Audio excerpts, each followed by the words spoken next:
right. Just saw the Batman.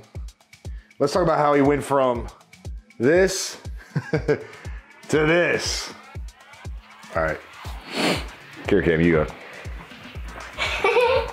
That's what he did to me. Come back here, get back, Cam. No. All right, so let's talk about how Robert Pattinson built his physique for the Batman movie, which, by the way, was awesome. So anytime a superhero movie comes out, everyone's gonna instantly start judging the physique, right? Especially the male superheroes. We have Thor, Wolverine. Now, most recently, we have Robert Pattinson with the Batman. Great movie, not gonna spoil anything about it, but I will tell you that I was pleasantly surprised with his physique, because going into it, I'm a huge fan of Robert Pattinson's acting, but honestly, if I'm being real with you, his physique is nothing to write home about, right? I mean, he doesn't jump out of the screen as this guy who trains and looks like a superhero. We also have a totally jacked up perspective on what's attainable physique-wise. You know, we always talk about the ideal physique, but in all honesty, like, people don't realize behind the scenes, a lot of these Hollywood actors are doing all sorts of performance enhancing drugs to build a cartoonish level physique. And we start to have a pretty screwed up sense of reality, like when it comes to knowing what's possible. Anyway, I saw the movie.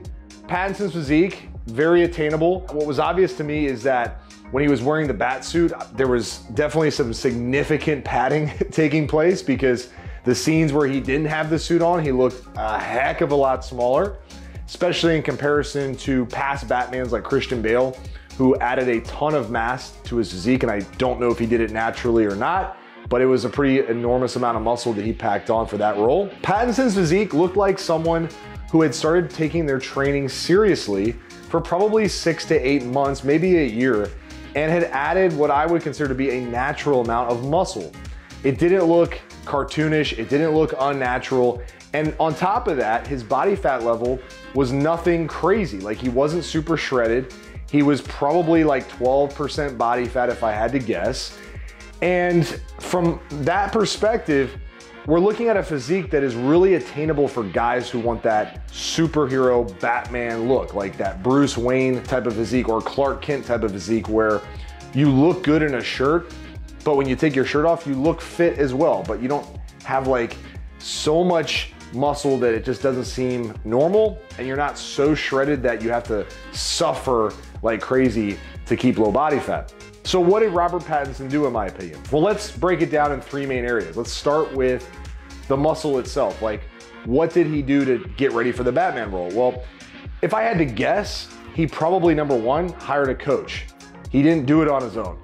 And his focus more than likely was gaining strength initially, because he more than likely went from being untrained, or maybe just a guy who did, you know, more cardio-based activity, because he kept a pretty slender physique for most of his career. He probably just jumped into basic compound lifts, things like bench press, overhead press, squats, deadlifts, things that recruit the most muscle fibers.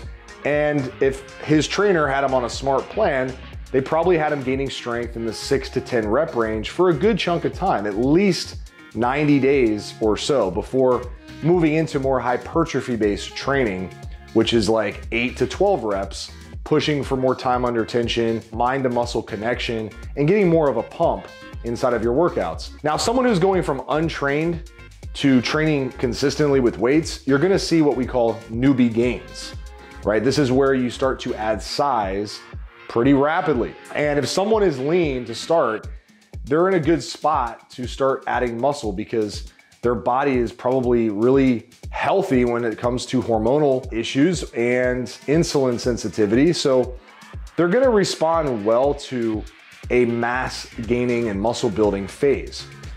Now, the cool part is, with training, I'm pretty sure that Pattinson, over the course of his prep for Batman, incorporated what I consider to be one of the best complements to lifting, and that is martial arts. Now, I don't know this as a fact, but if he's involved in the fight scenes that were in the movie, he had to have done some martial arts training.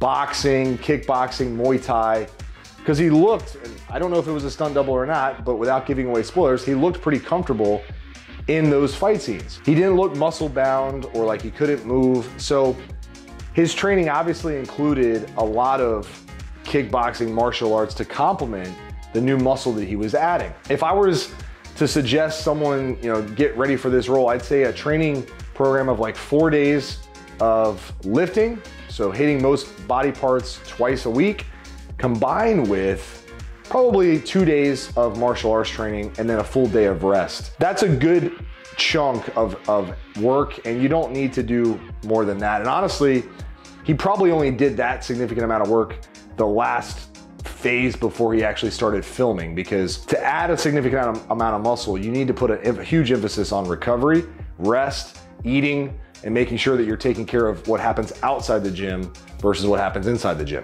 So that leads to the second thing, which we'll talk about, which is his movement or his cardiovascular work for the Batman.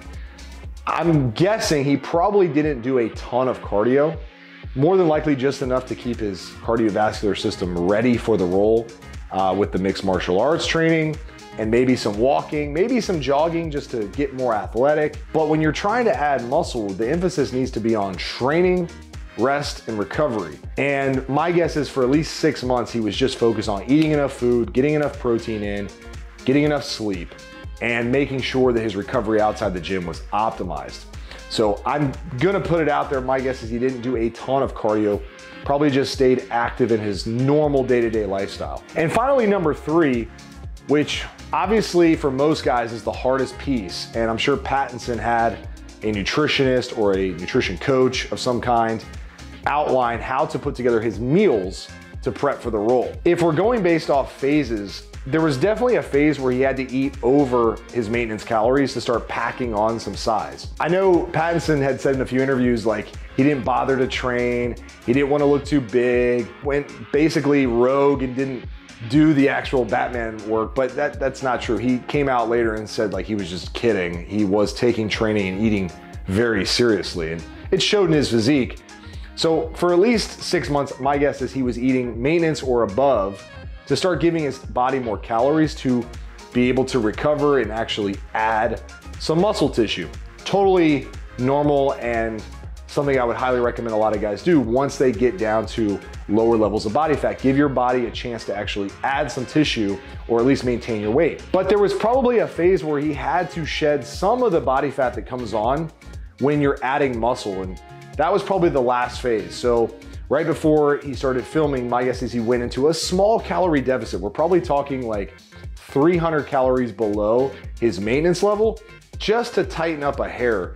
Obviously, he couldn't afford to go into a big calorie deficit because he's not a big guy. He doesn't have a ton of muscle. He's not The Rock or Hemsworth, who plays Thor, or Jason Momoa, who played Aquaman, other big physique roles like the one he had in Dune. He needs a lot of muscle for that role.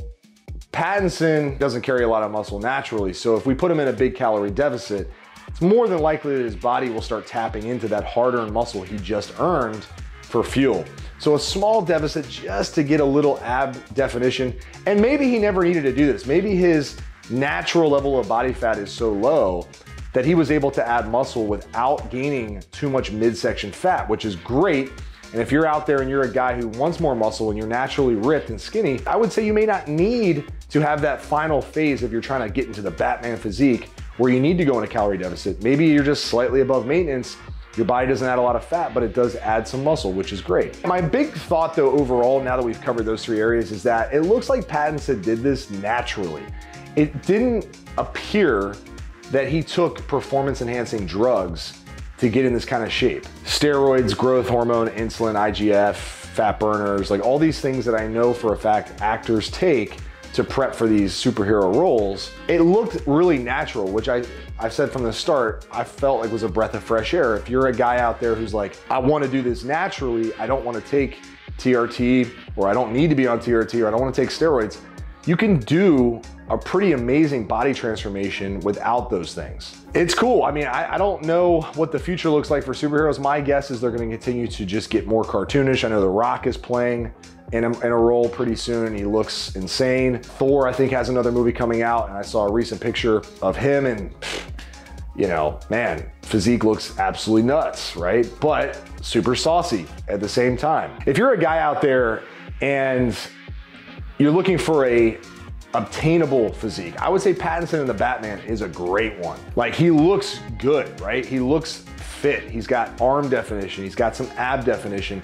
His back, his upper traps look pretty muscular, but obviously natural, at least from my expert opinion. I could be wrong. He may have taken stuff, and if he did, that's great, good for him. I think that physique is very attainable naturally. Final thought too on this whole thing is, man, where are we as a society when I see that physique and I wasn't overly impressed initially because I'm so used to the performance enhancing drug physique, which, you know, puts this thought in our heads of like, what's actually obtainable and what's not. And we start to feel really down because we see that crazy looking, ripped, overly muscular physique and we're like, I'm never gonna get there. Well, you can get to a pretty respectable spot, a pretty amazing spot actually, without that stuff. Just sticking to the path that I just laid out and doing it a little bit slower. The performance enhancing drugs are for the guys that cram for the role, you know, that last 90 days and like they don't have much time to get ready, so they go aggressive with it. So don't compare yourself to others. Like,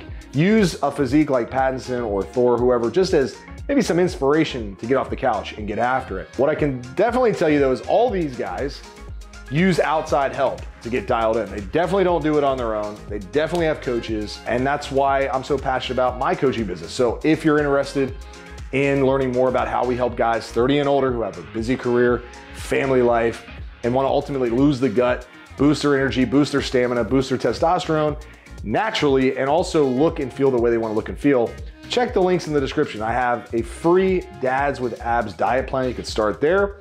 And if you're super serious, you can jump into our coaching application where we may or may not be a good fit to work together, but either way, we'll help you get on the right path. Those links are in the description below. My name is JosiahNovak with thetruetransformation.com.